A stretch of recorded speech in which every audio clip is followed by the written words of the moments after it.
Important sections, right? तो first unit के important sections अभी कर लेते हैं, फिर मेजरिंग पे आता है।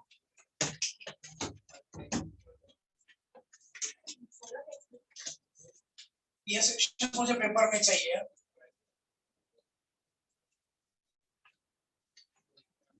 और टेस्ट में भी ऑब्वियसली असाइनमेंट। ऐसा डबल प्रिपरेशन करोगे तो मतलब इम्पैक्ट मतलब डेफिनेटली तुमका आउटपुट दिखेगा प्रैक्टिस करोगे तो। ये देख सेक्शन 2 मैंने बोला था हमेशा डेफिनेशन का होता है। मैंने बोला था section 2 speaks about definition, her act का मतलब कंपनीज एक्ट को सिलेबस में उसका भी, सेल ऑफ गुड्स एक्ट भी, एलएलपी भी, पार्टनरशिप का एक ही सेक्शन 4 वो छोड़ो, लेकिन अदरवाइज नॉर्मली 99% एक्ट्स का definition section 2 is for the definition. अब उसमें ऑब्वियसली फर्स्ट स्टेप क्या था? ऑफर। तो ऑफर है, बी उसके बाद एक्सेप्टेंस है। अब ये इतने सिंपल सेक्शन है कि इसको तो वैसे भी छोड़ना चाहिए। सी एक्सेप्टेंस भी और प्रॉमिस भी है, क्योंकि offer once accepted becomes a promise. तो प्रॉमिस का भी टू बी है। हाँ, टू सी है promisor and promisee में शॉर्ट में लिखा है। टू डी है कंसीडरेशन, ऑर्डर नहीं जा रही है। टू ई है एग्रीमेंट, हम वैसे और भी है लेकिन एच इंपॉर्टेंट हो जाता है, कॉन्ट्रैक्ट। बहुत हो गया, सेक्शन 2 का बहुत हो गया।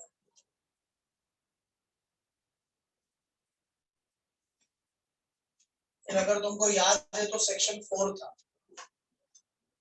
कम्युनिकेशन एंड रिवोकेशन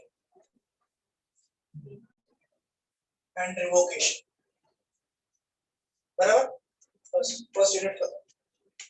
अब तो वॉइड भी है सर, वॉइडेबल भी है, तो ऐसे तो बहुत है कॉन्ट्रैक्ट से कर सकते हो सेक्शन सर, पर इतने तो आने चाहिए। एक मिनट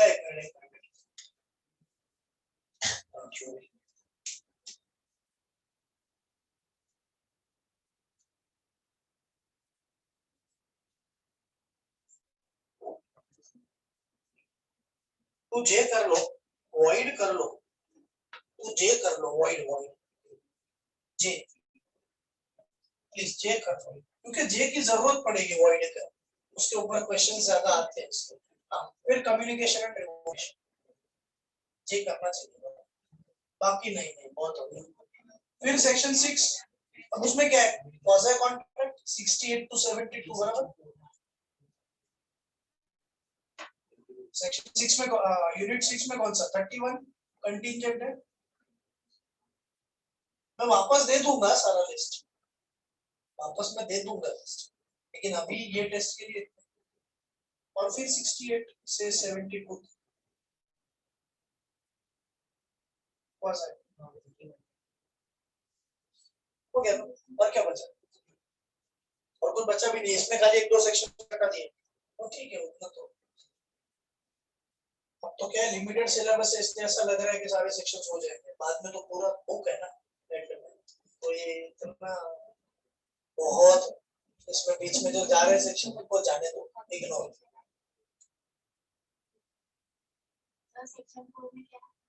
कम्युनिकेशन एंड रिवोकेशन,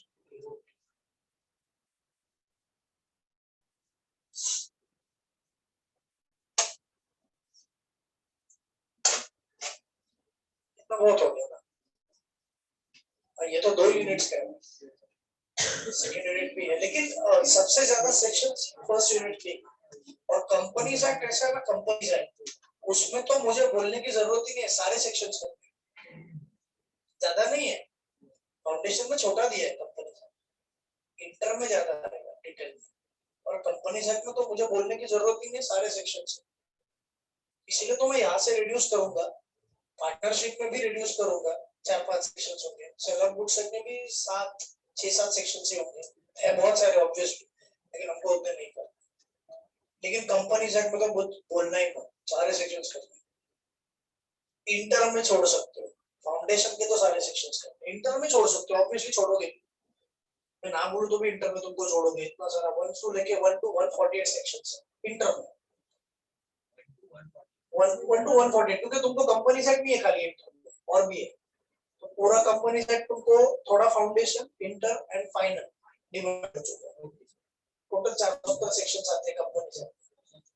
तुमको छोटा है, मेरे टाइम 670 सेक्शंस, 9 है। सब तो पागल हो गए, 10 घंटे में क्लियर करूंगा एग्जाम। और ऊपर से प्रॉब्लम क्या हो गया, ये तो मेरे सीनियर है ना, मतलब जिसके अंदर में इंटर्नशिप कर रहा था, उनको भी सेम प्रॉब्लम हो रहा है, खुद से भी ज्यादा। हमने 56 एक्ट का सेक्शंस कर लिया था। मैंने एग्जीक्यूटिव क्लियर किया सीएस का, मैं प्रोफेशनल में पहुंच गया, एक एग्जाम दे दिया, कुछ याद नहीं आ रहा मुझे इतना, और मैंने 56 अच्छे से रख लिया था, 56 एक्ट बंद हो गया, उसकी जगह पे 2013 आ गया। अब पूरा सेक्शन चेंज, कॉन्सेप्ट बहुत सारे से, तो कॉन्सेप्ट में मुझे प्रॉब्लम नहीं हो, लेकिन जितना सेक्शन 56 में पढ़ा था वो सारा भूल जाओ। अब ये पीसी थोड़ी है कि डेटा फॉर्मेट कर लिया, मेहनत से याद रखा था। और प्रोफेशनल कोर्स में तो ऐसा तुक्काबाजी होता भी नहीं है, ऐसे ही पढ़ लिया चलो ठीक है, ऐसे 2 दिन 4 दिन वाला प्रिपरेशन तो होता ही नहीं है प्रोफेशनल कोर्सेज, वो तो बाकी सब में होता है। तो बीकॉम में हमने टाइम पास किया था, लॉ के टाइम मैंने थोड़ा बहुत टाइम पास किया था, लेकिन सीएस के टाइम ऑब्वियसली टाइम पास करेंगे तो डिग्री हाथ में आएगी, सीएस व्हाटएवर। ठीक है, एनीवेज, तो तुम लोग को अच्छा ना, तुम लोग को टेंशन ही नहीं है, अभी आया ना एक्ट 2013, तो अभी तो चेंज नहीं होगा, कम से कम अगले 40-50 साल, एटलीस्ट आगे 20-25 साल तो नहीं होगा, तो तब तक तो तुम्हारा करियर हो गया ना ऐसा। और 20-25 साल के बाद तुम नौकरी करोगे तो भी थोड़े सेक्शन याद रखना, प्रैक्टिस सेट हो गया। मुझे ज्यादा प्रॉब्लम हुई कि तभी भी स्टूडेंट ही था, और आ गया है, थोड़ा पहले आता तो ठीक था, या 15-20 साल बाद में आता, ज्यादा नहीं तो भी ठीक था। नहीं, तो एक्ट में ये रिस्क होती है, जैसे उसने लास्ट टाइम क्वेश्चन पूछा था, थोड़ा अलग था, लेकिन इसके रिलेटेड सब चेंजेस हुए तो नहीं होंगे, क्योंकि ये ऐसा ही लॉ है। और जो अभी तुमको मॉडल है ना, ये चेंज हो गया है, तो हर 6 महीने में इंस्टीट्यूट चेंज नहीं करता, पूरा चेंज हो गया, मतलब कंटेंट वही है, प्रिंटिंग अच्छा कर दिया, थोड़ा दिखने में थोड़ा अच्छा लगता है। मेरे पास जो कॉपी है वो इतना अच्छा नहीं, बहुत अच्छा लगता है, तो अभी वापस नहीं कर, क्लियर। चल, थोड़ा बड़ा भी लग रहा है एक्चुअली, पेपर क्वालिटी, पेपर का क्वालिटी भी अच्छा हो गया ना, तो भी वो मॉडल पर जाड़ा होता है, पतला रहता तो भी।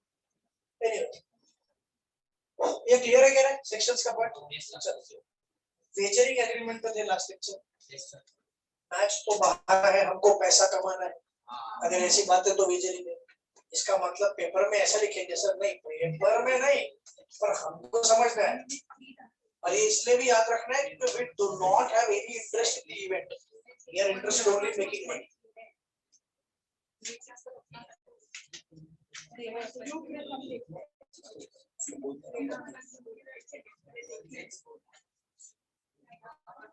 तो टाइम है, टाइम है,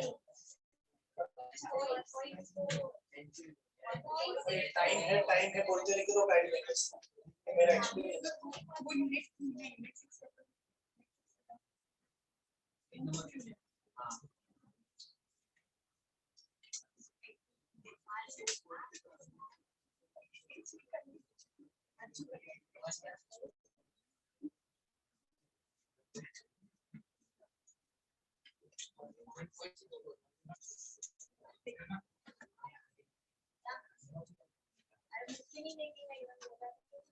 ये चलना बात में बात करो, क्या हुआ? हो गया ना सेट,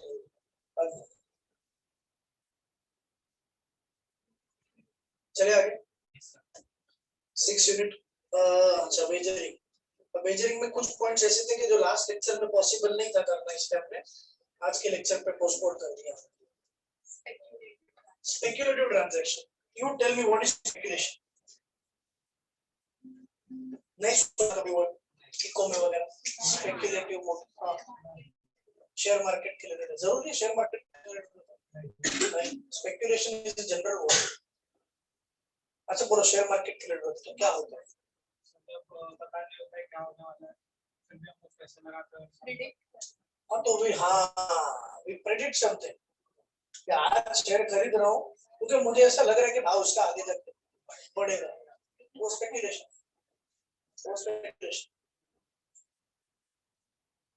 इसका भी राइट है कि एग्जैक्ट पता नहीं, एग्जैक्ट पता होगा तो बात ही खत्म। तो क्या का प्रेडिक्शन? प्रेडिक्शन तो तब होता है ना जब थोड़ा अनसर्टेनिटी हो। तो बिल्कुल शेयर मार्केट में ज्यादा यूज होता है ये वर्ड, और it's a generic concept speculation. कल क्या होगा हमको पता नहीं, उसके लिए हम आज कल का कुछ सोच के आज कर, तो ज्यादा ये वर्ड शेयर मार्केट में ही यूज होता है। लेकिन अभी फिलहाल हम शेयर मार्केट को थोड़ा बाजू करें। मैं तुमको एक अलग एग्जांपल देता हूँ। घर में या क्लोज रिलेशन में सपोज किसी की शादी, तो लेडीज लोग का नखरा रहता है, जो भी है वो सोच रहे, जो बोल रहे हैं बोलो, गोल्ड वगैरह लेना रहता है, ये सब होता है। हाँ तो लड़कियों को वो जेन्युइन लगता है, हमारे लिए तो मैं घर पे भी यही बोलता हूँ, ऐसा नहीं कि तुमको बोल रहा हूँ, मैं घर पे भी यही बोलता हूँ, कोई सुनता नहीं, अलग बात है। बोलना मेरा काम है ना, डेमोक्रेसी है, क्यों नहीं बोलूंगा? कोई सुने नहीं सुने, लेकिन इतना बोलता हूँ कि वो थोड़ा एटलीस्ट कम तो कर लेते हैं। ये भी विक्ट्री है ना, मतलब ये शॉपिंग बंद नहीं होगा गोल्ड का, लेकिन मैं इतने स्ट्रॉन्ग आर्ग्यूमेंट ढूंढ के देता हूँ। तो चलना अभी इसका कौन सा है, ठीक है इतना नहीं, चलो 4 तोले का नहीं 2 तोले का, जीत गया ना बैटल। समटाइम्स बैटल जीतना मतलब पूरा अपने फेवर में नहीं, थोड़ा कम, हर क्या हो कम मार्जिन से आ रहे, ये भी ठीक होता है। एनीवेज, उसके ऊपर फिर गोल्ड क्यों नहीं होना चाहिए वगैरह वो कॉन्सेप्ट आगे कभी। आज मैं क्या बोल रहा हूँ देखो, जब शादी है घर, तब शादी का सीजन, शादी की सीजन भी होती है ना शादी यूजुअली।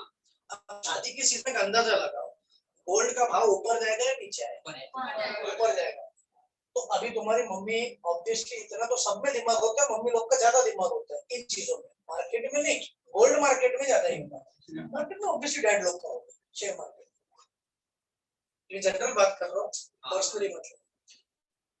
तो अब मम्मी ज्वेलर के पास जाती है और ज्वेलर को बोलती है कि देखो पेंडेंट वगैरह जो भी है, वो झुमका या जो होता है फलाना वो चाहिए, डिलीवरी फॉरवर्ड डिलीवरी करना हो। फॉरवर्ड डिलीवरी बाद में, ये सब टर्म्स इंपॉर्टेंट है, अगर पेपर में आए तो फॉरवर्ड डिलीवरी का मतलब 3 महीने के बाद, 2 महीने के बाद ऑर्डर। तो बहन जी आज क्यों है? अरे ऑब्वियस बात है, आज कम है गोल्ड, तो शादी के वक्त भाव बढ़ेगा, पक्का नहीं है, प्रेडिक्शन है, ऑब्वियस है। तो मैं आज बुक कर रही हूँ, आराम से देना रेट। अच्छा अब क्या है, इसमें कुछ गलत है? तुमको भी पता हो, तुम यही करोगे ना। शादी तो क्या है, 2 दिन पहले फिक्स होती, 6 महीने पहले फिक्स हो चुकी है, तो पता है कि जाना है और पता है शॉपिंग करनी है। तो वो फोन थोड़ी है 4 महीने रुके तो नया आएगा, ज्वेलरी तो ज्वेलरी होती है। अभी क्या 4 महीने के बाद, क्या 4 साल 400 साल के बाद क्या एक ही रहता है, उसमें क्या होता है यूटिलिटी वगैरह, समझा?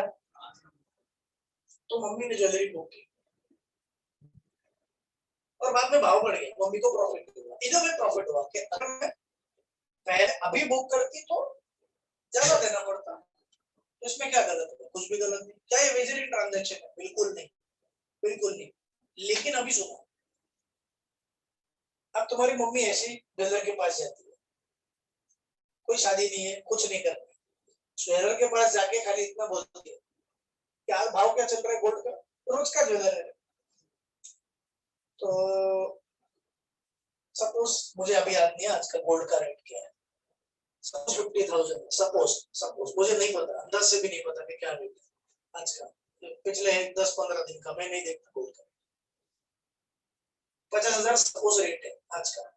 तो अगर अगर मम्मी को लगता है इंट्यूशन के अगले कुछ टाइम में गोल्ड का भाव बढ़ेगा, तो वो ज्वेलर को क्या बोलते हैं पता है, बुक करो 50,000। क्या चाहिए बोलो? नहीं कुछ नहीं चाहिए, चाहिए कुछ नहीं, खाली पैसा लगाना। समझ में आ रहा है? प्राइस पे पैसा लगाना, मुझे इंटरेस्ट नहीं है गोल्ड में, मुझे गोल्ड के वैल्यू में इंटरेस्ट है, थोड़ी बहुत तुमको हिंट आ गई होगी हर्षद में, जिसने देखा उसको हिंट आ गई।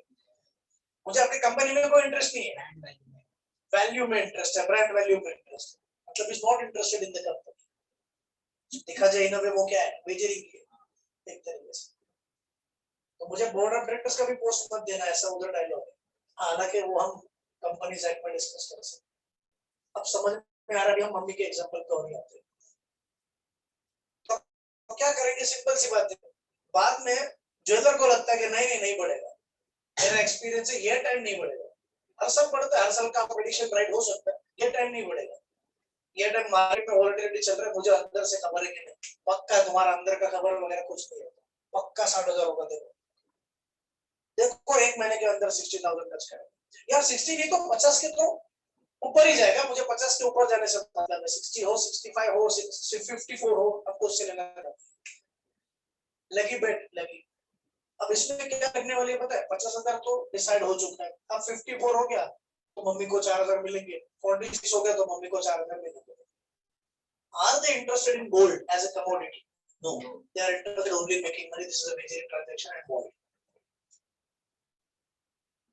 Clear? Pakka. Pakka.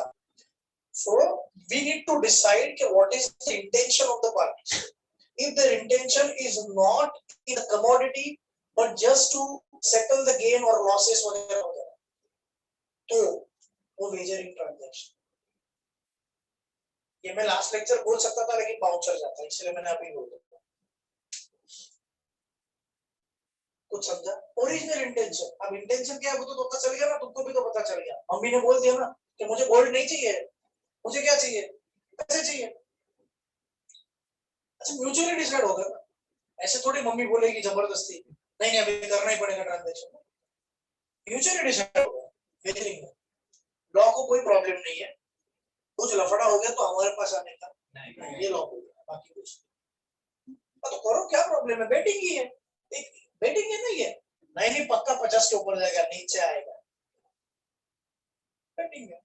ऑलरेडी 50 छू चुका और कितना ऊपर जाएगा, ऐसा ज्वेलर को लगता है, मम्मी को लगता है कि नहीं और ऊपर जाएगा। दोनों में से कोई भी जीत सकता है, ऐसा जरूरी नहीं है कि ज्वेलर को ज्यादा एक्सपीरियंस है मतलब उसका अंदाजा सही जाएगा। आजकल जो इतना अनसर्टेनिटी चल रहा है उतना पहले नहीं था, तो अभी ज्वेलर्स के अंदाज भी रॉन्ग जाते हैं। व्हाटएवर, समझ में आया कुछ? ट्रिकी क्वेश्चन, इस क्वेश्चन का आंसर देखो। आगे शादी के लिए गोल्ड बुक किया, शादी टूट गई, क्या बात करते हो सर, जरूरी है शादी तोड़ना, जरूरी है, तो आगे एग्जांपल बनेगा, केस बनेगा। अब शादी टूट गई तो ज्वेलरी नहीं खरीदे मम्मी को, अब मम्मी बोलती है कि ज्वेलरी कितने में बुक की थी भैया, 50,000, अब उसका भाव कितना हो गया, जी 58 हो गया, अच्छा हुआ आपने तभी बुक किया, अब ज्वेलरी नहीं चाहिए। अब वो ज्वेलरी तुम किसी ना किसी को बेचोगे ना, हाँ कितना फायदा होगा, 8 मुझे दो, 7 तो दे दो। अब ज्वेलरी किसी और को बेचोगे ना, तो वो 7,000 रुपया 8,000 रुपया मुझे दे दो, चलो 1,000 रुपया तुम्हारे पास रखो, तुम भी क्या याद करोगे, चलो 2,000 रखो, 6,000 तो दे दो। किस चीज का, मैंने बुक किया तभी तो तुमने लाया, किसी और को बेचोगे। अब ये इसके डिटेल में मत जाना कि वो डिजाइन कौन खरीदेगा और वगैरह, ऐसा सब मत जाना। समझ में आ रहा है, कुछ समझ में आ रहा है? Now tell me, is this transaction valid और नॉट? शादी के लिए बुक किया था, बुक पैसे देना इज नॉट इम्पोर्टेंट, बुक किया था या नहीं किया था, इंटेंशन क्या है वो इम्पोर्टेंट।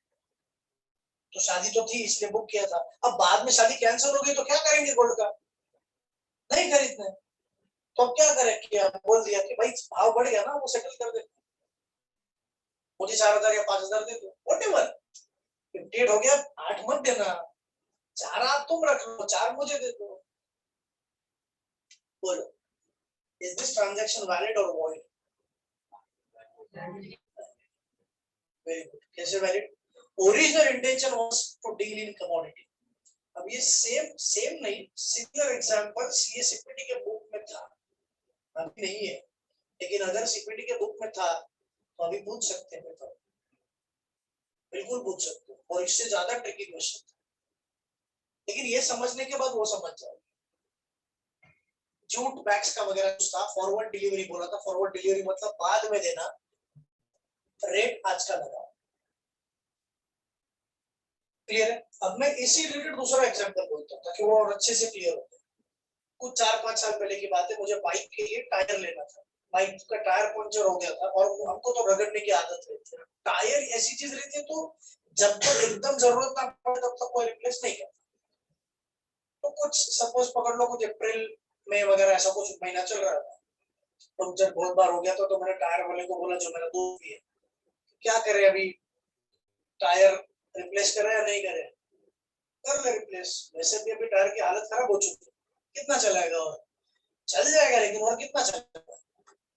तो बोला जरूरी है कि आप बदलना नहीं, लेकिन बारिश के टाइम बदलना पड़ेगा फॉर ऑब्वियस रीजंस, और बारिश को अभी 2 महीने तो और रगड़ेगा, तो और रगड़ेगा तो समझने की बात है, तेरे को बताने की जरूरत नहीं बारिश में कुछ। तो तो मैं बोला बारिश के टाइम लेता हूँ ना, हाँ, ले सकता है, लेकिन बारिश के टाइम भाव अब तो बंद नहीं करो, मैं पॉइंट पे आ गया। आज 2000 का टायर है, सपोज इतना नहीं पड़ता, 2500 हो जाएगा, तो मैंने आज बुक किया और बोला के तभी देना, 3 महीने के बाद देना या 6 महीने के बाद देना। समझ में आ रहा है? अब इसमें बाल की खाद निकालो, 2 का 2500 सपोज हो जाएगा। अब my original intention was to deal in और is to deal in tyre. मुझे पैसे में इंटरेस्ट नहीं, मुझे मेरा लॉस बचा, तो हर एक का हक है, वो तो करना भी चाहिए। अब ये होता है कि मीनवाइल में बाइक बेच देता हूँ, तो और रीजन हो गया। अब बाइक बेची तो टायर का क्या, वैसे लगा के वो वाटर किंगडम कुछ फायदा ही नहीं है ना अभी। तो अभी बाइक बेच दी तो क्या करे, तो अभी वो बंदा बोलेगा टायर का क्या करेगा, टायर किसी और को बेच दे, तो डिमांड रहता ही है तेरे पे। हाँ वो तो है। अब कितना भाव है? 2.5। तो मेरे लिए मंगवाया था ना वो टायर, कितने मंगवाया था? 2 के हिसाब से, तो अभी 500 ज्यादा में बेचेगा ना, मेरी वजह से प्रॉफिट हुआ ना, तो 300 तो दे मुझे। समझ में आया? 500 मत दे, 300 तो दे, वैलिड है, because the original intention was to deal in the commodity. If the original intention was not to deal in the commodity but just to make money, then it is a wagering transaction. तो मैं बस time pass के लिए गया और बोल दिया कि अभी कितना भाव चल रहा है टायर का, तो I am not interested in tyre, I am interested only in the price. समझ में आया? अब इस तरह आर्ग्यूमेंट हो सकता है कि शेयर मार्केट भी तो वैसा ही रहता है, तो दिया है शेयर मार्केट वाला ट्रांजैक्शन भी वेजरिंग जैसा ही होता है, लेकिन since it is regulated by SEBI, बाकी कोई रीजन नहीं, बाकी कोई रीजन नहीं। मैं आज खरीद के अगर परसों बेच रहा हूँ कंपनी के शेयर, तो मुझे कंपनी में कोई लेना देना नहीं, ना कंपनी के शेयर्स में लेना देना है, मुझे बस उसके वैल्यू में लेना है। आज खरीदू परसों बेचू, प्रॉफिट है, बात खत्म। लेकिन वो वैलिड होता है, वैलिड होता है। स्टूडियो क्लियर है? एक बार पढ़ लो please. Speculative transactions are valid.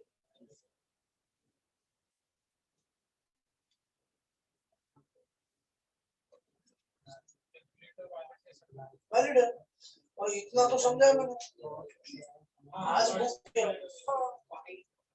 Intention is important.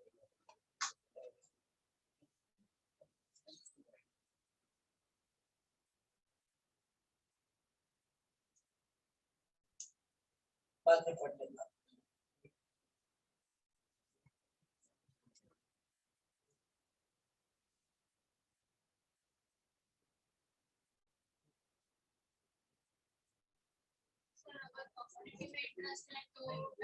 Valid तो वेजर।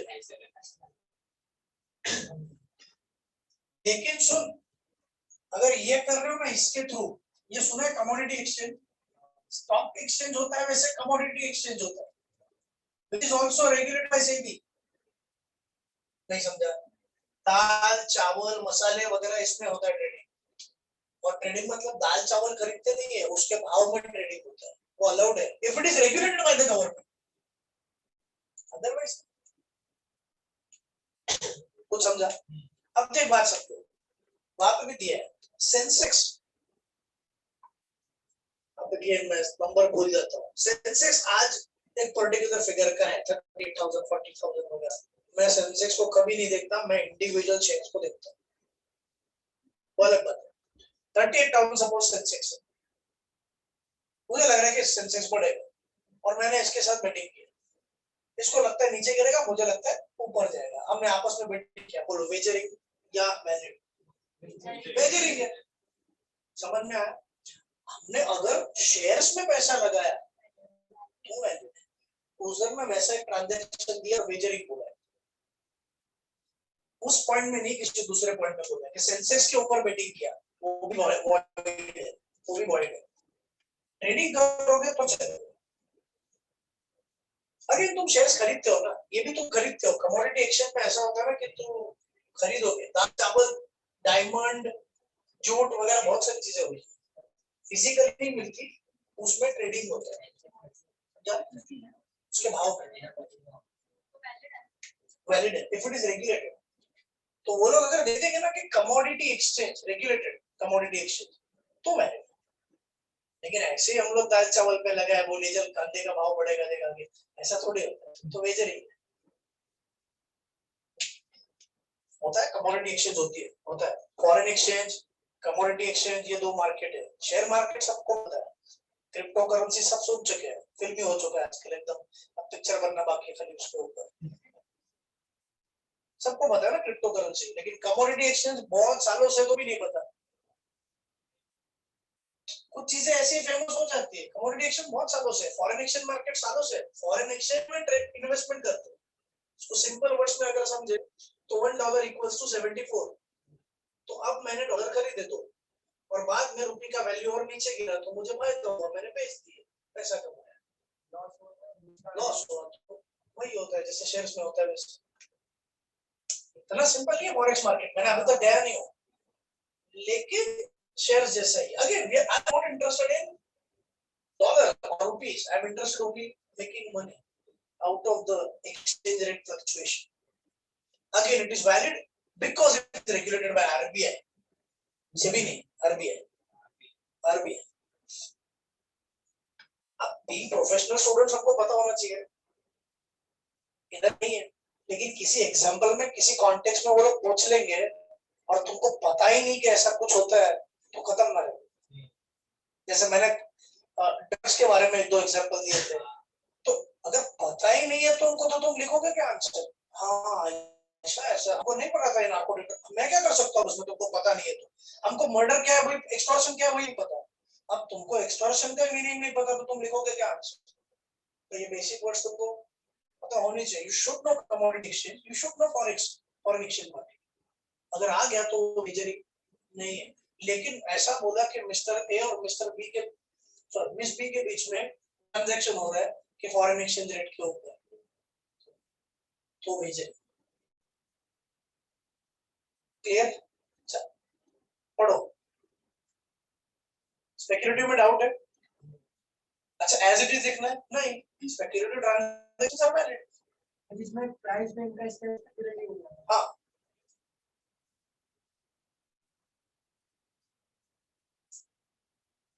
एक कमोडिटी में इंटरेस्ट है तो भी स्पेक्युलेटिव हुआ। हाँ हुआ। अरे मुझे लगता है कि गोल्ड का भाव आगे बढ़ेगा इसलिए मैंने आज खरीद लिया ना, तो मुझे गोल्ड में इंटरेस्ट है ना अभी, प्राइस में थोड़ी। बस आगे जाके मुझे लॉस ना हो इसलिए मैं आज बुक कर रहा हूँ, बाकी कुछ। मम्मी तो इसीलिए बुक कर रही है ना, मम्मी को नहीं करना है उसमें, मम्मी को गोल्ड ही चाहिए, बस आज बुक कर रही है।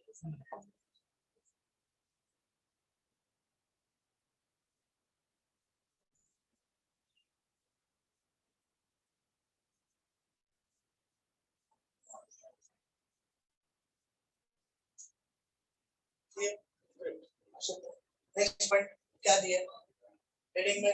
नेक्स्ट पॉइंट क्या दिया? पढ़ लो पढ़ लो, कुछ नहीं, मैं कुछ नहीं बता सकता और सच। अमाउंट भी दे दिया है, हाँ कुछ नहीं कर सकते। अब इतना क्यों मुझे नहीं पता, मुझे नहीं पता, मुझे कमेंट भी नहीं करनी है, जैसा दिया वैसा याद रखो। और सर इसको एक्चुअली वैलिड होना चाहिए, या तो वॉइड रख सकते हो।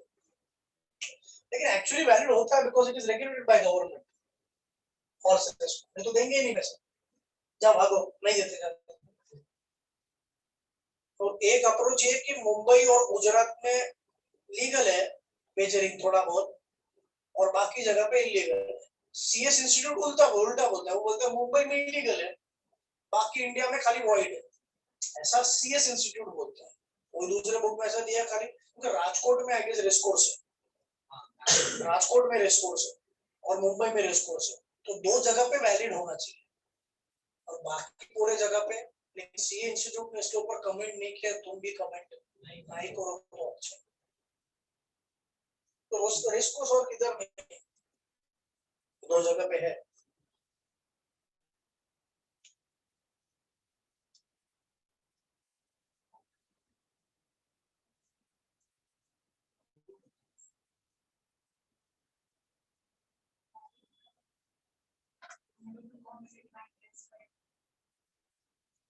क्लियर है? मुझे मत पूछो, मतलब समझ में आ गया ना सेंटेंस, उसका लॉजिक प्लीज मुझे मत पूछो, क्योंकि जो दिया है वो दिया है। नेक्स्ट हेडिंग क्या है?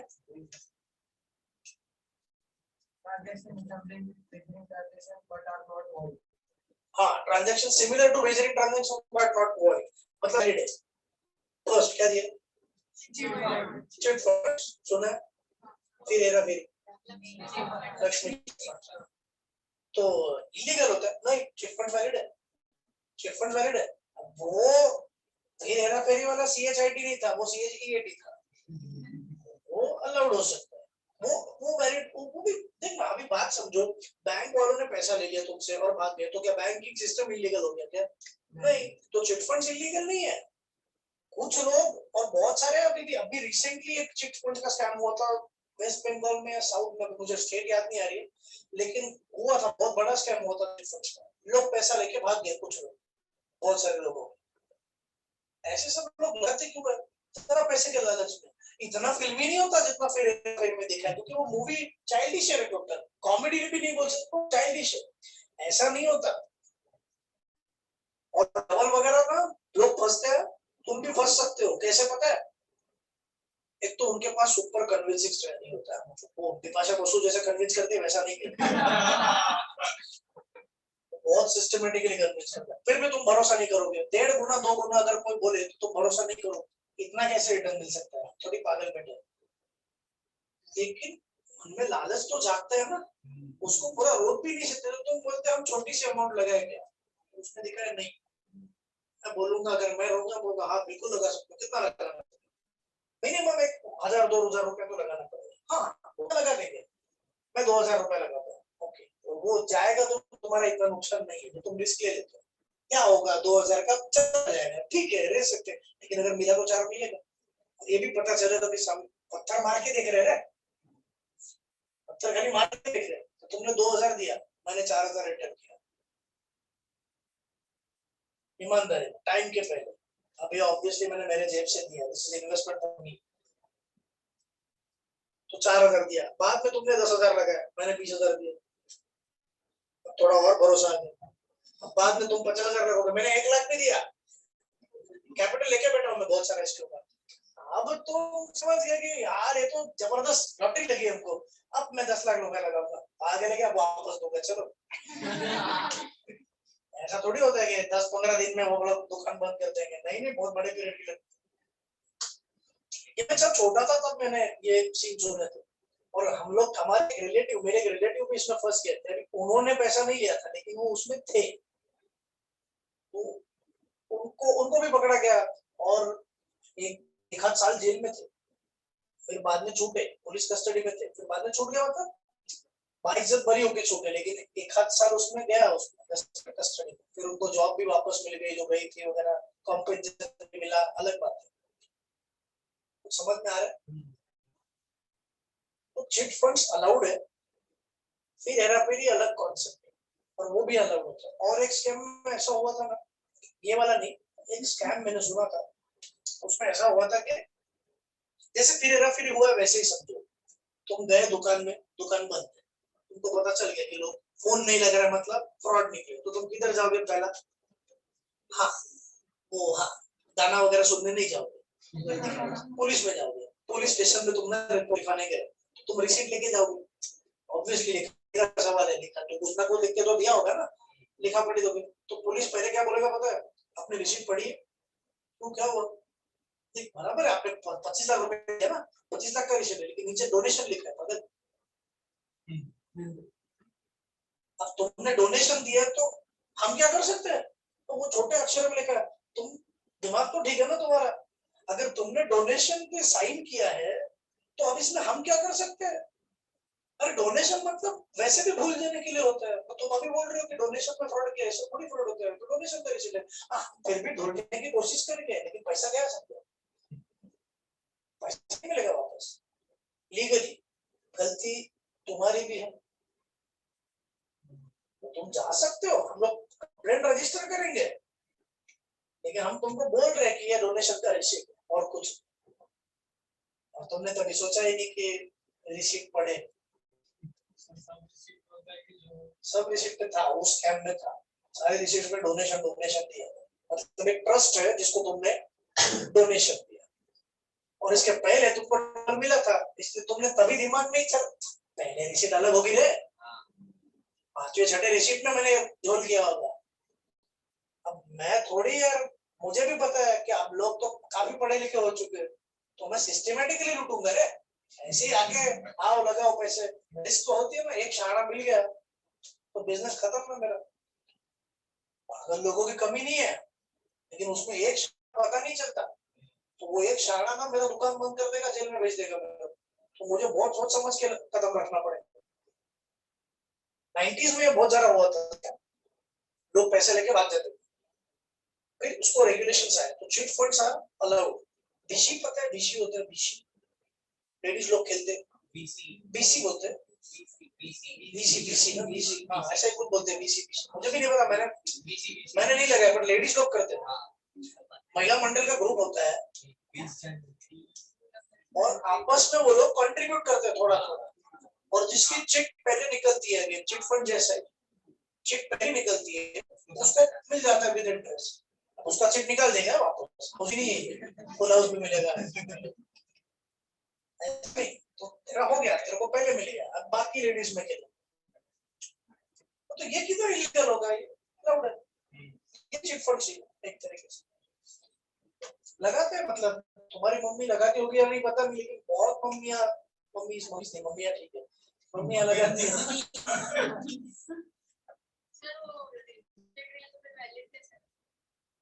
चिट फंड्स को उन्होंने दी, चिट फंड्स रेगुलेटेड है, बीसी नहीं बोला है उसमें कुछ ऐसा, बीसी वॉइड बोल सकते हैं, यस वो वॉइड है, लेकिन चिट फंड्स लीगल है,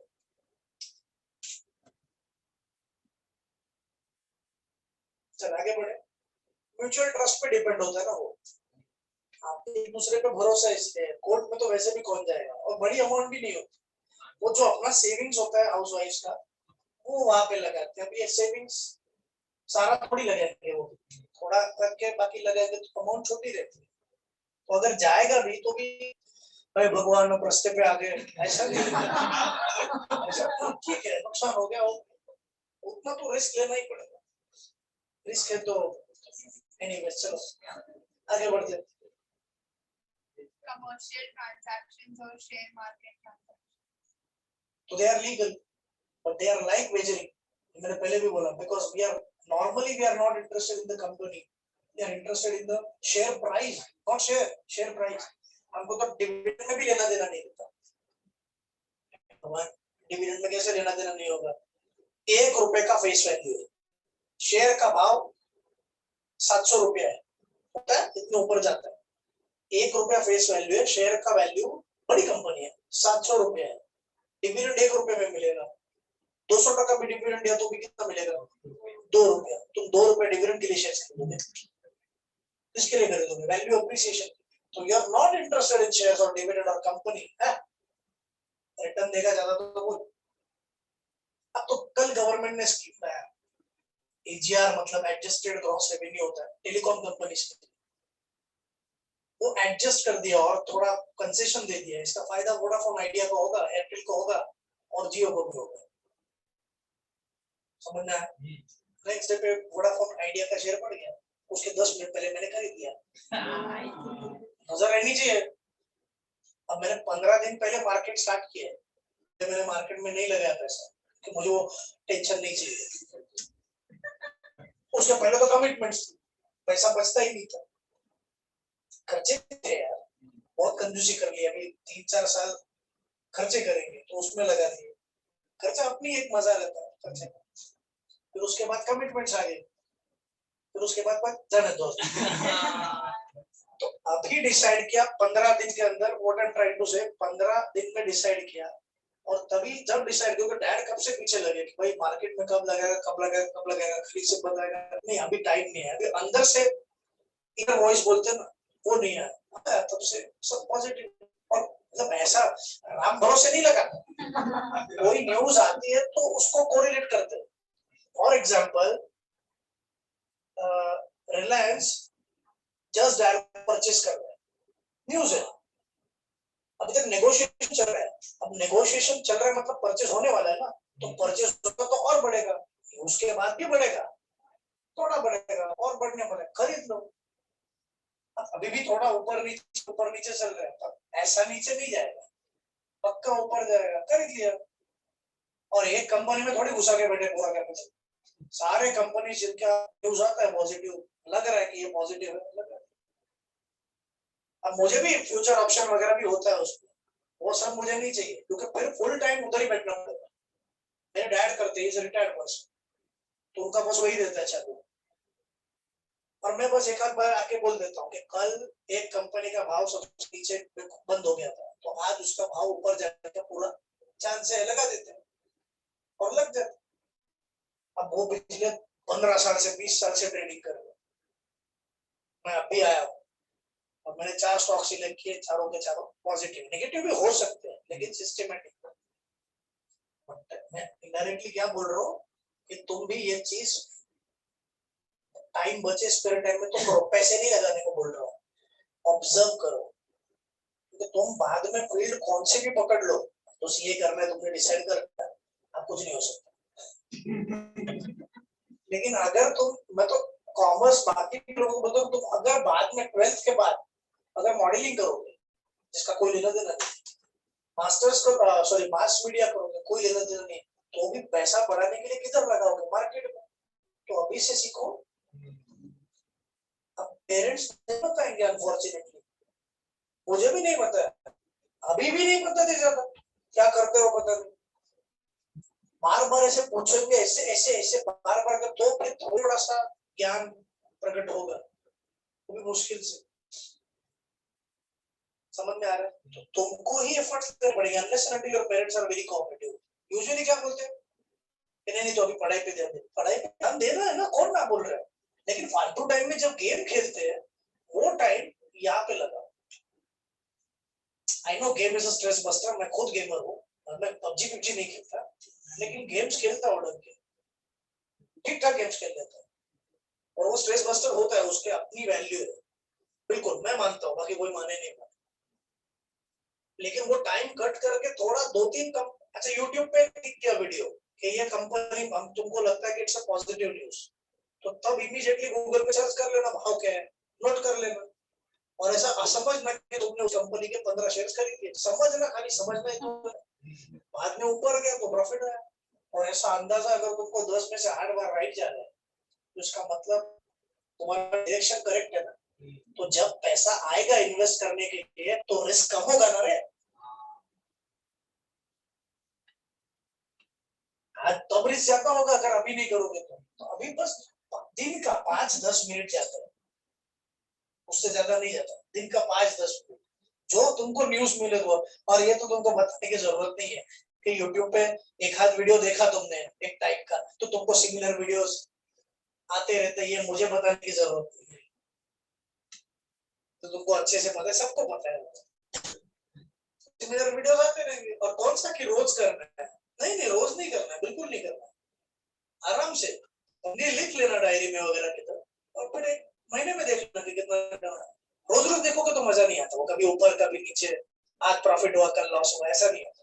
2-3 महीने के बाद देखो कितना इन्वेस्टमेंट हुआ, तुम्हारे पास तो 3-4 साल है, बहुत कुछ सीख लोगे। क्या हुआ?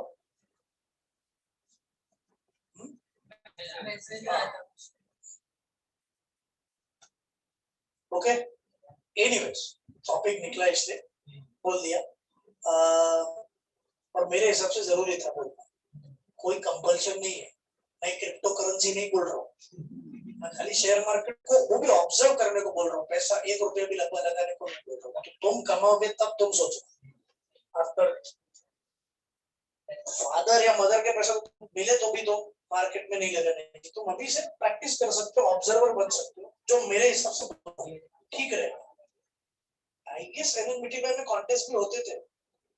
पोर्टफोलियो डिजाइन करो, पोर्टफोलियो डिजाइन करो खुद का, और जिसका पोर्टफोलियो का वैल्यूएशन सबसे ज्यादा होगा वो विनर है। नहीं है, होता था कॉम्पिटिशन, क्विज होती है। कंपटीशन में किसको क्विज बोल सकते हैं। और जो पोर्टफोलियो बनाओ तुम्हारे हिसाब से, तुम्हारा पोर्टफोलियो क्या होगा, मतलब बंच ऑफ सिक्योरिटीज कौन से कंपनीज करो, इन्वेस्टमेंट के लिए इतना इतना पैसा दिया है, देखते हैं कितना वैल्यू एडिशन होता है। वेरी सिंपल, देखा जाए तो प्राइस मिल जाएगा। अब सोचो ना, अच्छे अच्छे कॉलेज में होते हैं, इसका मतलब इसमें कुछ है ना। चलो एनीवेज, स्पेयर टाइम मिले थोड़ा। हाँ, नहीं तो फिर सर परफॉर्मेंस अच्छा नहीं है, क्योंकि हम लोग बस सेंसेस में दे वो मत करना, not at the cost of your studies obviously. Spare time में थोड़ा सा टाइम दे सकते हो। ओवरऑल डेवलपमेंट चाहिए रे, खाली ये डेवलपमेंट नहीं चाहिए, ओवरऑल डेवलपमेंट चाहिए। इंटरव्यू में ओवरऑल क्वेश्चंस दे आस्क, ऐसा एक दो क्वेश्चन नहीं पूछते, वो एक काम कर जर्नल एंट्री बता, ऐसा नहीं पूछेंगे। सीए के आर्टिकलशिप में इंटरव्यू में तुमको ओवरऑल नॉलेज चाहिए मार्केट में, उसको ओवरऑल स्मार्ट पर्सन चाहिए, जिसको जर्नल एंट्री आती है वो नहीं चाहिए, वो सब कर लेता है सिस्टम, तो तुमको भी पता है, बराबर है ना। ऐसा थोड़ी करोगे। ये सब काम जरूरी है, लेकिन ये सब काम ऊपर तुमको इंटरव्यू नहीं मिलता, ये सब सिर्फ एग्जाम्स के लिए है मेनली। तुमको धीरे धीरे पता चल ही जाएगा कि मैं क्या बोल रहा हूँ। शायद अभी पूरा एग्री नहीं करूँ तो धीरे धीरे एग्री कर ही लोगे। चल आगे बढ़े, नेक्स्ट पॉइंट क्या है? Games of skill and athletic competition. हुआ था ना वो पैसा 1000 के अबव अलाउड नहीं है। A contract of insurance. Contract of insurance, insurance तो लीगल था एक्चुअली वहां पे होना भी नहीं चाहिए, वो तो कंटिंजेंट कॉन्ट्रैक्ट में आता है, हो भी सकता है नहीं भी हो सकता, कोलैटरल है इवेंट। नेक्स्ट हो गया ना? Distinction between contract of insurance and rating. हाँ तो नहीं वो जरूरी है ना, लेकिन इंश्योरेंस कॉन्ट्रैक्ट में you have interest in the subject matter. याद आया जिन्होंने एसवाईडीसी क्लियर किया उनको? तुम्हारा 4 चैप्टर हुआ नहीं हुआ? पहले ही याद आया? Principle of insurance, insurable interest नाम का एक प्रिंसिपल था, प्रिंसिपल ऑफ इंश्योरेंस में था, पूछ नहीं रहा हूँ, बोल रहा हूँ। इंश्योरेबल इंटरेस्ट था, उसका मतलब ये था कि मैं मेरा इंश्योरेंस निकाल सकता हूँ, मेरे फादर का इंश्योरेंस निकाल सकता हूँ, मेरे वाइफ का इंश्योरेंस निकाल सकता हूँ, मेरे बेटे का इंश्योरेंस निकाल सकता हूँ, बाजू वाले का इंश्योरेंस क्या सर कुछ भी, उसमें मेरा लेना देना नहीं।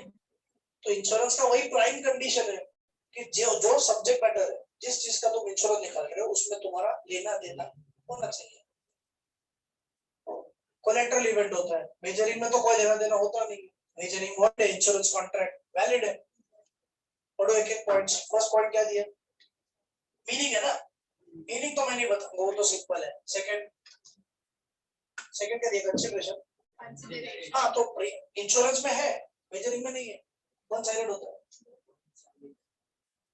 पूरा लिखने की जरूरत भी है, इंश्योरेंस में कंसीडरेशन है, इसमें नहीं है, और फिर भी तुमको लिखना है तो तुम उधर क्या दिया वो छोड़ो ना, 2 पार्टीज होती है पता है, insurer and ensure.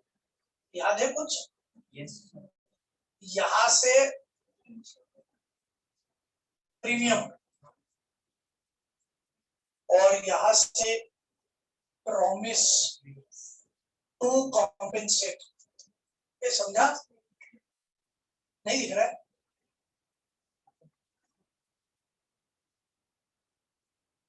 Insurance contract is a contract between two parties, insurer and insured. Insured pays premium to the insurer, मतलब insurance company, and insurer promises to compensate in case of loss. उसमें नहीं दिख रहा वो छोड़ो, ये समझ में आ गया? तो वहाँ पे खाली दो पार्टीज देखते हैं, इंश्योरर एंड इंश्योर्ड नहीं रहेगा तो पता होना चाहिए। नहीं दिया तो भी तुम लिखोगे पेपर, उधर नहीं दिया तो भी तुम लिखोगे पेपर। ऑलरेडी दे दिया ना, लेकिन हाँ हाँ बिल्कुल हो सकता है, लेकिन एक साल के दे दिए तो एक साल का कवरेज मिल गया। फॉर एग्जांपल बाइक इंश्योरेंस है तो एक साल का मैंने पहले ही भरना पड़ता है प्रीमियम, तो एक साल के लिए इंश्योर होती है, ऐसा होता है। बाइक यूजुअली लाइफ इंश्योरेंस को एक्सक्लूड करो, बाकी सब में ऐसा ही होता है, एक साल भरा एक साल का।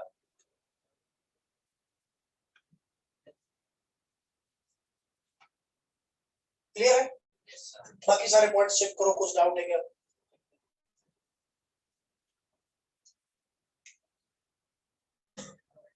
इंडेमनिटी मतलब भरचूक, कॉन्ट्रैक्ट ऑफ इंडेमनिटी मतलब भरचूक, इंडेमनिटी मींस भरचूक, ये भी था प्रिंसिपल ऑफ इंश्योरेंस, तुमको आएगा। What is indemnity? भरचूक।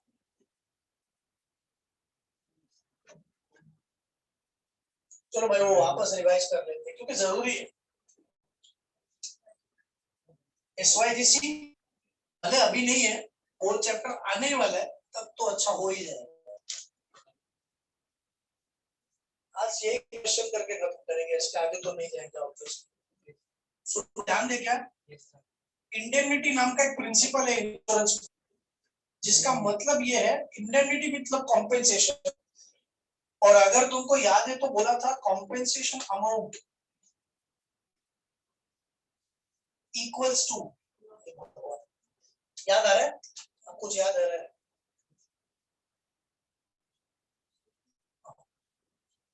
Actual loss और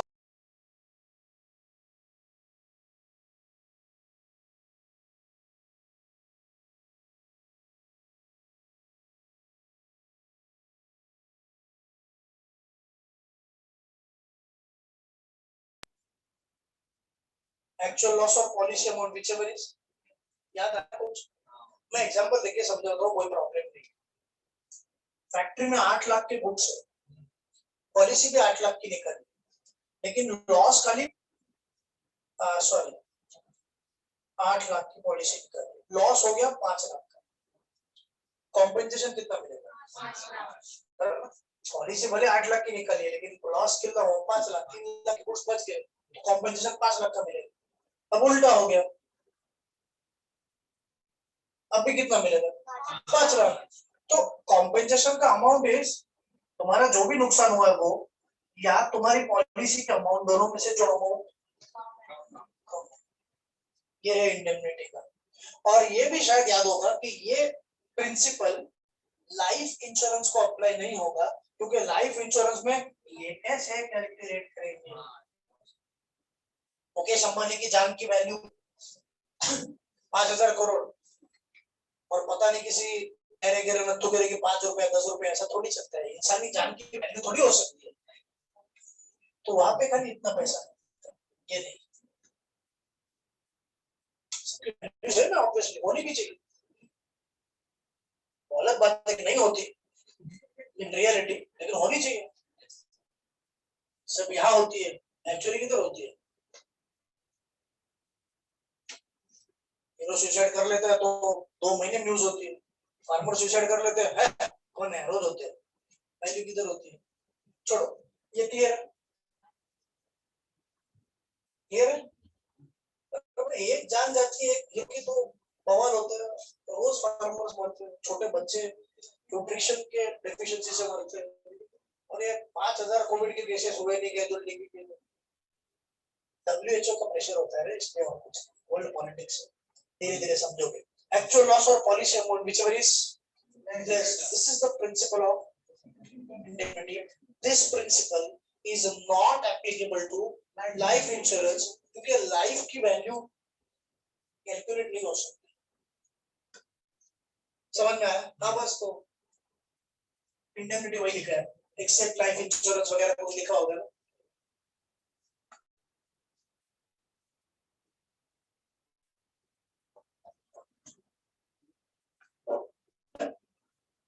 और बचा पॉइंट लास्ट तो पब्लिक वेलफेयर है ना, पब्लिक वेलफेयर है ना।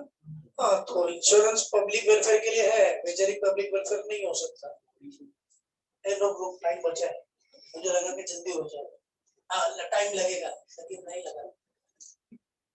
क्लियर है ना? प्रीमियम वगैरह पता है तो बता दिया ना।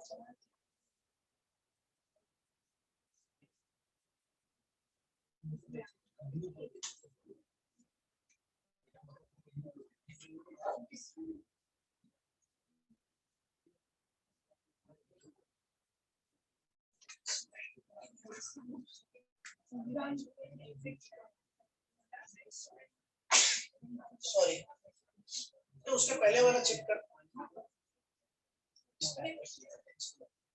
इसका थोड़ा छिके नहीं कि हाँ बोलना पड़ता है। नहीं उसका नहीं तो नहीं आया डाउट, फिर भी मैं बोल रहा हूँ। और होके गया मेरा बहुत पहले, एंटीबॉडी हो चुके हैं। चल अब जो वो कॉन्ट्रैक्ट स्टार्ट किया ना मेजरिंग, जो क्वेश्चन का वो पार्ट है वो क्वेश्चन से हटा देते हैं। मेजरिंग हो गया ना पूरा, तो मेजरिंग किसका पार्ट है? देख वॉइड एग्रीमेंट्स का पार्ट है। यूनिट 3 में ही थे वॉइड एग्रीमेंट्स का पार्ट है। तो वो जो वॉइड एग्रीमेंट्स में जो लिस्ट है ना, उसमें से एक तो कॉन्सेप्ट तो एटलीस्ट कर लेते हैं, जो छोटे छोटे हैं फिर बाद में देखते हैं। अब जैसे agreement and restrict of trade है वो नहीं करेंगे आज, वो हेवी कॉन्सेप्ट है। उसके पहले क्या दिया? अब बोला था agreement in restraint of marriage. सुन के जाए, सुन के जाए। ऐसा एग्रीमेंट जो किसी को शादी करने से रोके कि तुम शादी नहीं कर सकते, शादी नहीं कर सकते कभी जिंदगी में, ये एग्रीमेंट की कोई वैल्यू नहीं। मतलब मुझे प्रॉमिस है कि गुरुजी मैं कभी जिंदगी में शादी नहीं करूंगा, मुझे ट्रेनिंग दो, और बाद में वो शादी करे तो मैं उसको रोक नहीं रोकता। जा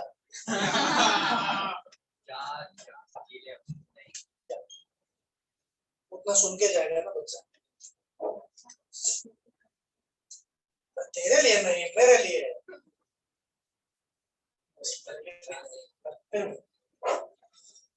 समझा? अभी मैंने पहले भी बोला था शादी के एग्जांपल्स आएंगे, फर्स्ट लेक्चर में ही बोला था। Agreement in respect of marriage, ऐसा एग्रीमेंट, और मैं प्रैक्टिकल रियलिस्टिक एग्जांपल दे रहा हूँ इसलिए। अखाड़ा है पहलवान का, वो क्या पिक्चर था वो, सुल्तान। हाँ क्रिमिनल का, हाँ सुल्तान। हाँ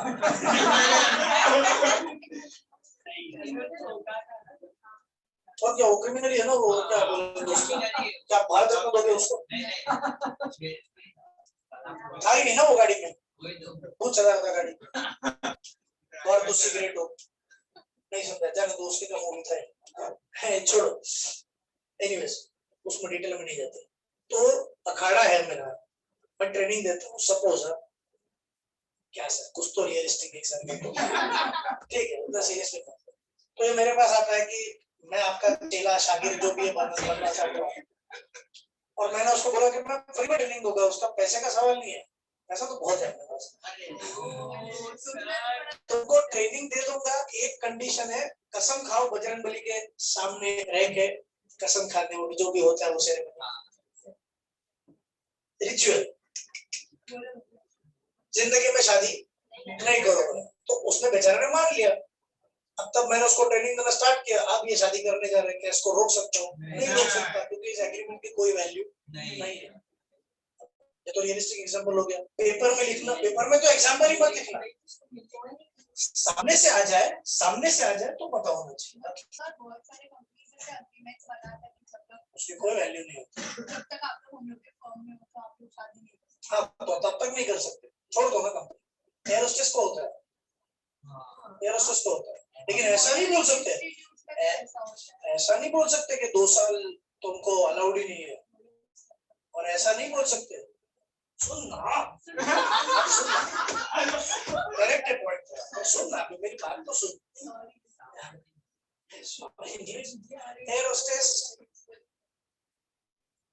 एरोस्टेस वगैरह के साथ भी होता है, और वो तो ऑब्वियस है।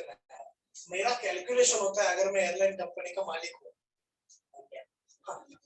तो मेरा तो ऑब्वियसली ये होगा। तो अगर एरोस्टेस है तो मैं उनको तो बोलूंगा ना कि देखो बाकी तुम्हारे पर्सनल लाइफ में हमको कोई लेना देना नहीं है, लेकिन शादी नहीं करोगी। अब मेरे हिसाब से वो ठीक ही है, लेकिन मैं किसी के पर्सनल लाइफ में इंटरफेयर नहीं कर सकता। तो तुम जॉब छोड़ो, शादी करो, ऐसा नहीं हो सकता सर। लेकिन इससे नुकसान होगा, नहीं नहीं ऐसा किसका नुकसान नहीं होता, ये केस कोर्ट में नहीं चल सकता। होने के लिए ठीक है, तो तुमने पेपर पे साइन किया था, लेकिन ये केस कोर्ट में बिल्कुल नहीं स्टैंड होगी, इसकी वैल्यू ही नहीं है। शादी करने रिलेटेड कोई भी उसका वैल्यू नहीं है। माइनर तो वैसे भी शादी नहीं कर सकते, माइनर है, माइनर तुम शादी नहीं कर सकते, तो वैसे भी शादी नहीं कर सकते थोड़ी सर, समझा क्या? ए प्लीज यार कुछ लॉजिकल सोचो, बाकी नेवला वगैरह मत लेके आओ।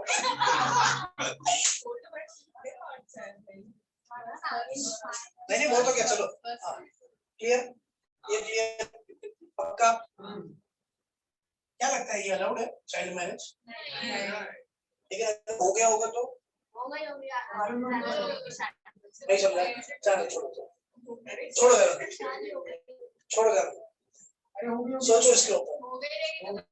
हो गई रहेगी तो अवॉइड कर सकते हैं क्या? नहीं, ऐसा लॉ में दिया ही।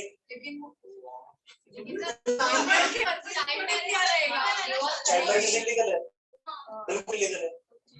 करने वाले हो तो लीगल है। एक बार बच्चों ने कर दिया, जबरदस्ती नहीं, बच्चों ने कर दिया तो there is no law which stops that marriage or which terminates that marriage. If they want they can terminate, कि हम तो बच्चे थे ना, तो वो सामने से करना चाहे तो कर सकते हैं। लॉ बोलते हैं कि उल्टे फेरे हम नहीं गिनवा सकते, there are no उल्टे फेरे। तो उसको थोड़ा रिलीजियस एंगल है, तो उसको पूरा चेंज भी नहीं कर सकते, उसको पूरा उखाड़ फेंक नहीं सकते, क्योंकि मंदिर में शादी करोगे तो उसकी वैल्यू होती है। अब मंदिर का लॉ से क्या लेना था, लेकिन ट्रेडिशन से नहीं है। मैं अभी कॉन्ट्रैक्ट की बात ही नहीं है, लेकिन उस शादी को तुमको रिवर्स करना पड़ेगा ना। अब रिवर्स कैसे करोगे? लेकिन वो तो दोनों की इच्छा से होगा तो ना बेटा। अगर लॉ तो नहीं कर सकता ना बीच में डिवोर्स ले लो, नहीं लेना। एनीवे छोड़ो, there is no intention to 99.9% लोगों को प्रोविजन नहीं पता। चाइल्ड मैरिज इलीगल सब दुनिया जानती है, वो दुनिया जानती है। 99.9% लोगों को प्रोविजन नहीं पता। There is no provision in the act.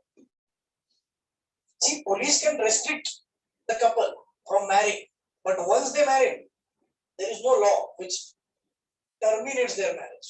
वो चाहे तो कर सकते हैं, वो तो बिल्कुल कर सकते हैं। वो बोल सकते हैं कि हम जब किए थे तब छोटे थे, ऐसा नहीं हो सकता। तो लूप होल है, होना चाहिए, सुधरना चाहिए।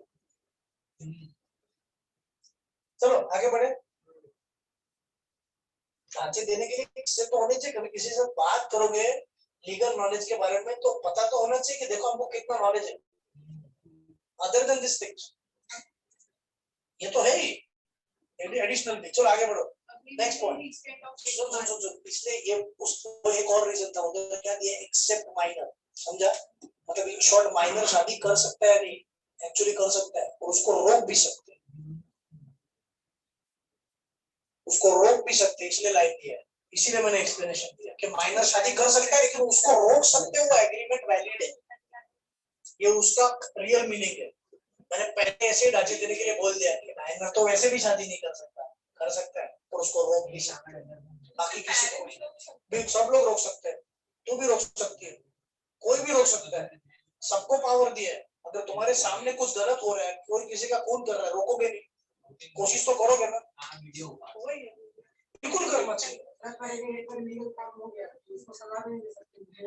देखा है। नहीं दे सकते ना, वो तो वैसे भी माइनर है, तो कुछ तो प्रोविजन होना चाहिए ना, जो उल्टे फिर नहीं होता वैसा, कि वो तो रिलीजियस एक्ट है उसको।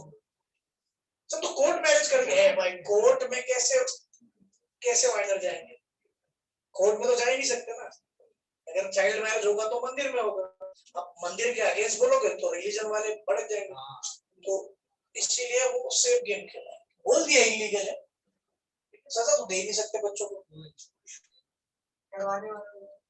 देना चाहिए नहीं चाहिए वो अलग बात है, पर नहीं हो सकता। मैं सपोर्ट नहीं कर रहा हूँ, मैं तुमको प्रोविजन बता रहा हूँ, और इसीलिए वहां पे वो लाइन दिया, इसलिए प्रोविजन बताया, ऐसे नहीं बताया कि अगर तुमको पता हो कि माइनर शादी कर सकता है, हाँ, तो उसको रोक भी सकते हो। अभी भी होते हैं चाइल्ड मैरिजेस, को बोला नहीं होता, विलेजेस में होते हैं, यहाँ पे नहीं होता। आज भी बहुत बड़ा परसेंटेज है, बहुत बड़ा परसेंटेज, हमको पता भी नहीं है चाइल्ड मैरिजेस हो रहे, छोटा मोटा नहीं, बहुत ज्यादा हो रहा है। हाँ हाँ, उनके पेरेंट्स तो करवा रहे तो बाद में वो चाहे तो ले सकते ना एक्शन, लॉ ने पूरा अपॉर्चुनिटी दी,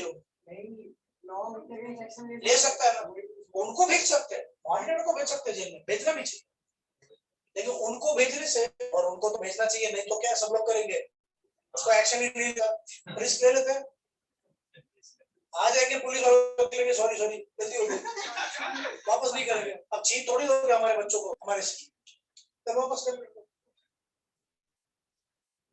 पुलिस थोड़ी घर बनाएंगे अपने घर के बाजू में देखने के लिए,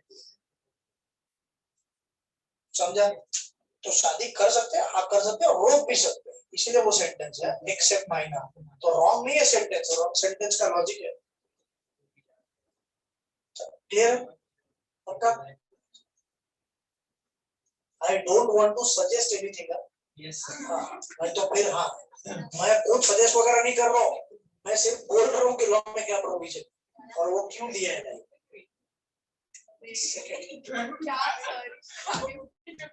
चलो second point, next point. agreement and restraint of trade. नहीं वो आज के लेक्चर में नहीं हो सकता। Agreement and restraint of legal proceeding. हाँ, Section 28. सुन खत्म, मैरिज का पार्ट खत्म, अब उसमें खोते मत रहो, वो खत्म हो गया बात, उसमें ट्रिकी क्वेश्चन नहीं है, ऐसा कुछ ऐसा कि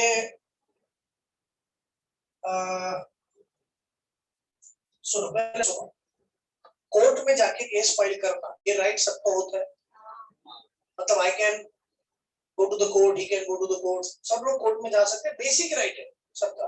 तो अगर ऐसा कोई भी एग्रीमेंट जिससे मैं किसी दूसरे पर्सन को कोर्ट में जाने से टोटली रोकूं, ये एग्रीमेंट की कोई वैल्यू नहीं, मतलब वो हाँ बोल सकते हैं, बाद में वापस कोर्ट में जा सकता है, समझ में आया?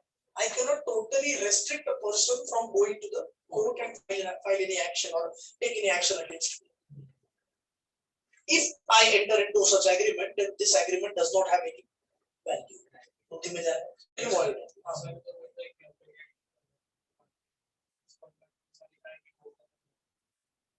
तो अलाउड नहीं है, वही तो बोल रहे हैं, नहीं अलाउड, नहीं अलाउड। हाँ, आपने एक्सीडेंट में बोला था कि कुछ तो एक्सीडेंट हो गया तो स्कूटर का जो भी रिपेयर का पैसा दे देता हूँ, लेकिन कॉम्पेंसेशन दे रहा हूँ ना, कोर्ट में क्यों जा रहे हो, पैसे के लिए जा रहे हो ना, तो पैसे दे रहा हूँ ना, जबरदस्ती तो नहीं है, तो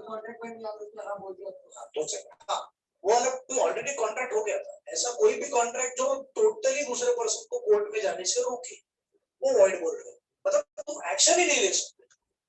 अब ये तो बेसिक राइट के अगेंस्ट जा रहा है, तो डिपेंड्स, कोर्ट जाने को किसको खुशी होती है, कौन जाता है कोर्ट में ऐसे टाइम पास के लिए, वकील लोग छोड़ के, जज लोग छोड़ के, किसको अच्छा लगता है वकील लोग छोड़ के, जज लोग छोड़ के कोर्ट में जाना, या क्लर्क छोड़ के, बाकी जो भी जाता है मजबूरी में ही जाता है ना।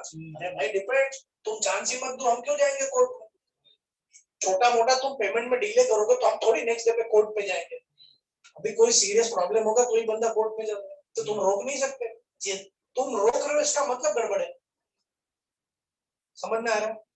अच्छा तो ठीक है, तो अवॉइड है, मान लिया, लेकिन ऐसा अब थोड़ा लॉजिकल पार्ट एकदम अच्छे से क्लियर हो जाएगा। सपोज ये मजनू है, ये उदय भाई है, अब इन्होंने आपस में कॉन्ट्रैक्ट किया और बोला कि अगर डिस्प्यूट हो तो neither of the party can go to court, but they can refer their dispute to third person known as, ये था ना RDX, इसको बोलेंगे आर्बिट्रेटर। ये वहां पे देख आर्बिट्रेटर, आर्बिट्रेशन का वर्ड दिया है।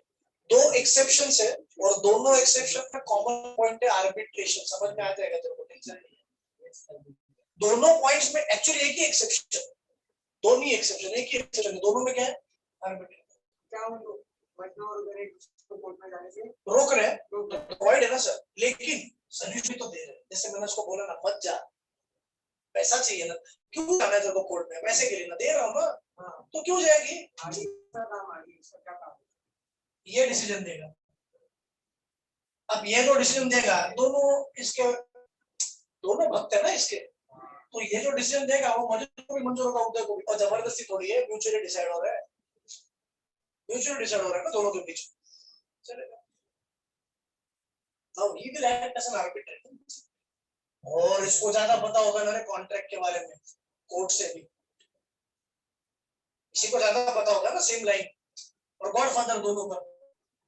बोल दिया कि वैसे भी भाई आरडीएक्स भाई जो बोलेंगे वो मंजूर होगा। क्या हो गया भाई, कोई प्रॉब्लम है? नहीं भाई, क्या क्या प्रॉब्लम हो सकता है, क्या प्रॉब्लम हो सकता है, समझ में आया? This is allowed.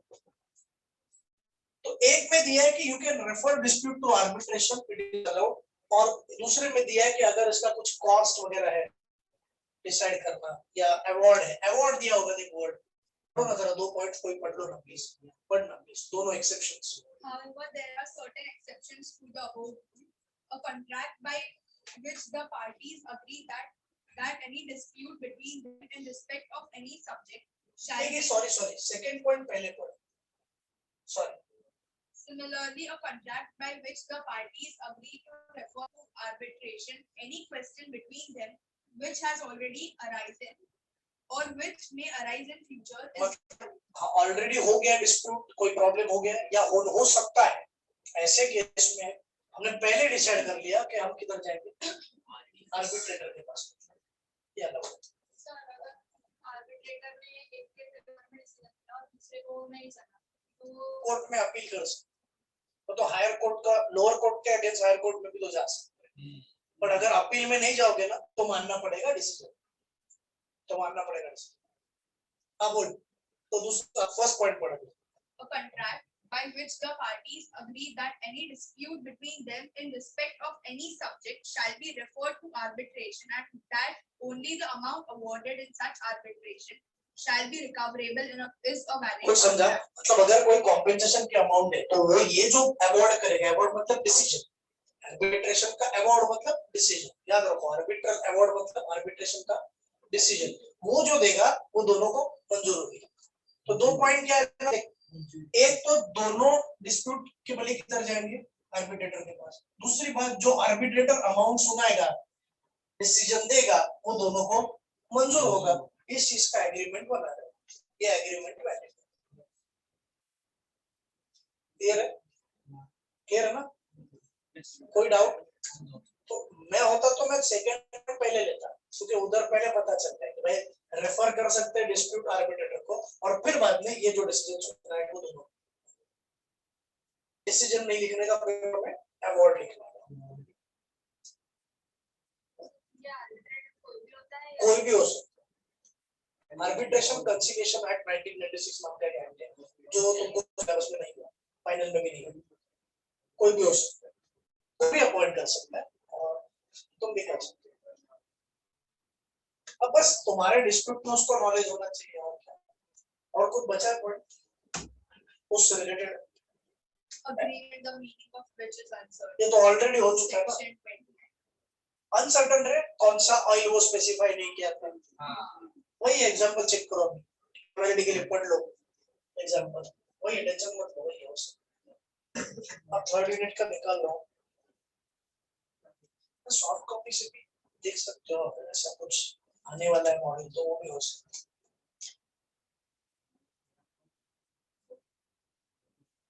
इसमें एक लाइन है, the meaning thereof is capable of being made certain, the agreement is valid. Certain है तो वैलिड है, अनसर्टन है तो वॉइड है। सर्टन है मतलब फिक्स है, निश्चित है तो वैलिड है, अनिश्चित यानी कि अनसर्टन, नॉट क्लियर। अच्छा एक चीज है कि सुनो सुनो, ये ऐसा वर्ड है ना, ये वर्ड ये एम्बिग्युअस, पहली बार सुना होगा वर्ड ऑब्वियसली। इसका मतलब वेग, इसका मतलब अनसर्टन। ये वर्ड आ सकता है पेपर में, ये वर्ड आ सकता है, दिया था, अच्छा दिया था तो ठीक है। एम्बिग्युअस मतलब अनसर्टन, अनएम्बिग्युअस मतलब सर्टन। हमको नहीं लिखना है पेपर में, लेकिन वो पूछे तो प्रॉब्लम ना हो ना। हमको क्यों लिखना है, मॉडल में नहीं दिया तो हमको सामने से लिखने का जरूरत नहीं है, आ जाए तो बस हमको पता है। हो गया points?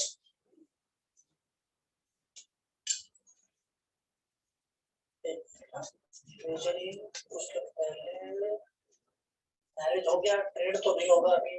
Assistant of legal meaning of junction major check करो कौन सा क्वेश्चन है वो।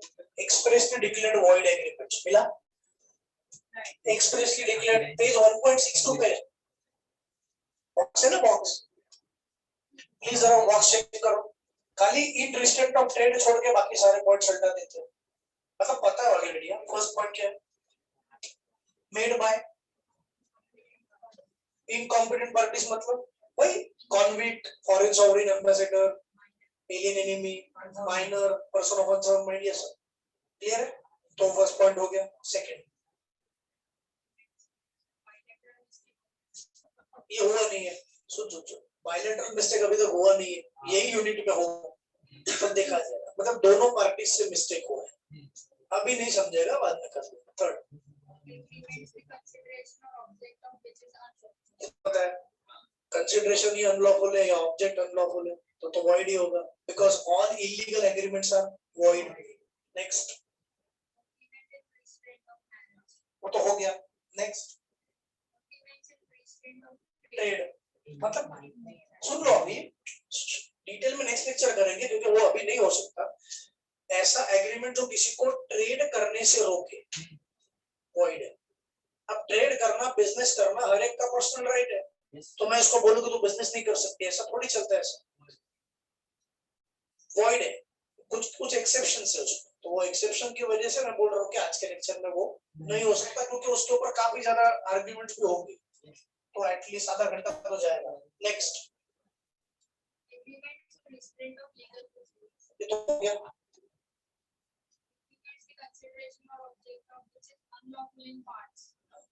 ये हुआ था, कॉन्ट्रैक्ट दो पार्ट में डिवाइड हो रहा है, एक इलीगल है एक लीगल है, तो इलीगल वॉइड, लीगल वैलिड, बराबर। लेकिन दो पार्ट में डिवाइड हो ही नहीं पा रहा है, ये हुआ था ना, नहीं हुआ था? अच्छा ठीक है, नहीं ठीक है ठीक है, सुनो ना, दो मिनट में तुम आंसर दे दो। मैंने एक फ्लैट तुमको कमर्शियल शॉप दे दिया रेंट पे, रेंट इज 35,000, और अगर स्मगलिंग के लिए यूज करोगे तो 15,000 एडिशनली देना पड़ेगा, समझ में आया? तो लीगल शॉप अमाउंट कितना, legal purpose 35,000, illegal 15,000 extra, 35 plus 50, बराबर। सिर्फ 15 लिखो चलेगा ना? अब कौन सा लीगल है, ये लीगल है इलीगल है, पूरा वॉइड होगा या आधा वॉइड होगा? पूरा वॉइड होगा, हाँ लेकिन लीगल भी तो है। कोलेटरल को छोड़ो, एक ही एग्रीमेंट है, कोलेटरल को गोली मारो, ये कॉन्ट्रैक्ट है, ये लीगल पर्पस है, इलीगल पर्पस है, पूरा वॉइड है, आधा वॉइड है। कौन सा वॉइड? ऑब्वियसली ये वॉइड, ये वैलिड। क्या लगता है, पूरा वॉइड?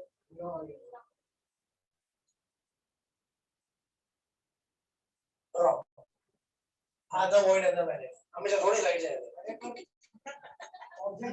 लॉजिक लगा है, हमारे लॉजिक को रिस्पेक्ट करते हैं, लेकिन हमेशा थोड़ी राइट जाएगा।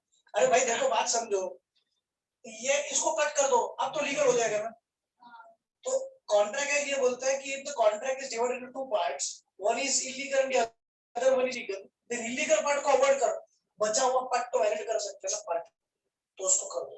पर यहाँ पे सर अनलॉफुल इन पार्ट ये है और उसको वॉइड बोला है। अब देखो, अब तुम बताओ, say example shop legal as well as illegal, लेकिन अमाउंट एक ही बोला है 50,000। अब बाइफर्केशन पॉसिबल नॉट पॉसिबल, पूरा वॉइड।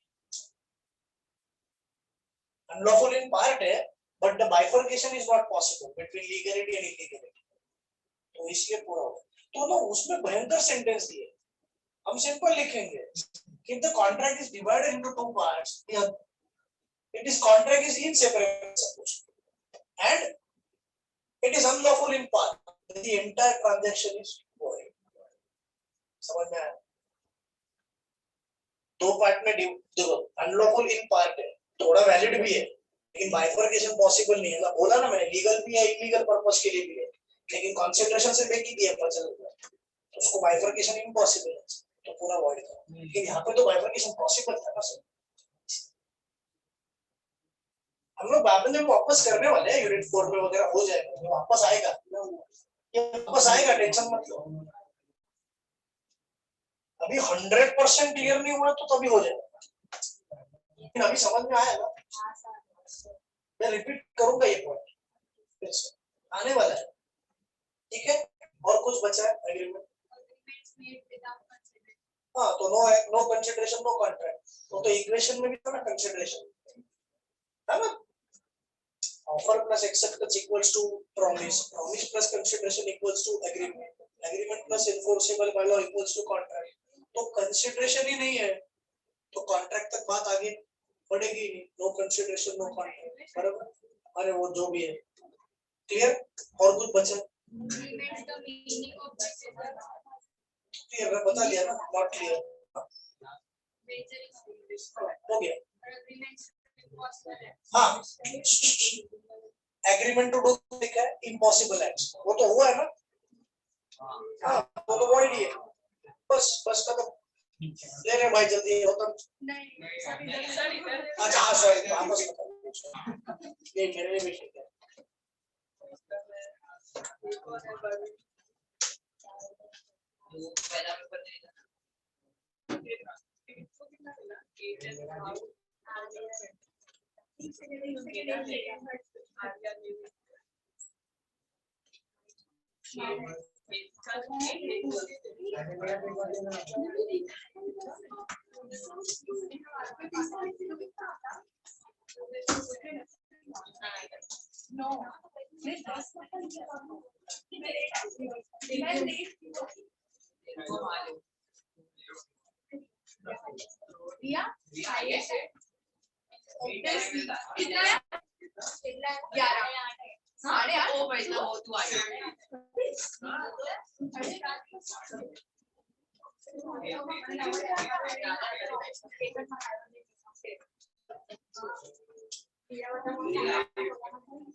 आपने बोला ना